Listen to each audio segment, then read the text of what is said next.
Vous avez deviné de quel péché capital je vais parler. Il s'agit de l'avarice.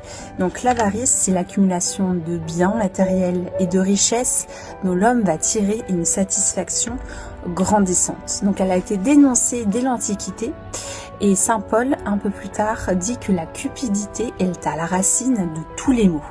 Donc l'avarice, elle est liée aux trois pulsions que sont l'avarice, la gourmandise et la luxure dont l'homme doit naturellement se départir pour se sentir mieux avec lui-même. Mais l'avarice va le plonger dans un manque et dans un désarroi constant, un peu à l'instar de la colère, et cela peut le conduire à une solitude omniprésente.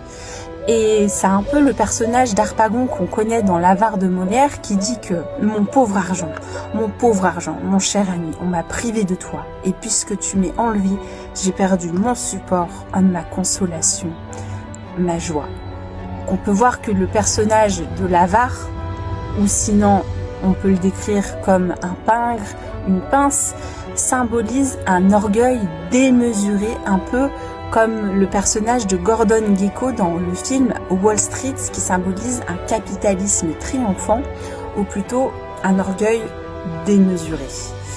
Et est-ce que la parade justement à cette avarice, ça serait plutôt l'aumône, la charité et la générosité de cœur?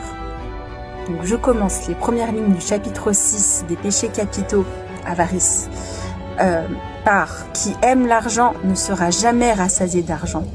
Et tous les trois se trouvaient au sous-sol de l'hôtel particulier. Ils se regardaient en chiens de faïence, prêts à mordre. La blonde et la brune lui avaient joué tant de tours. Elles s'offraient à lui, sur la vasque du robinet doré, surmontée d'une tête dorée de cygne, vêtue de leurs robes écarlates.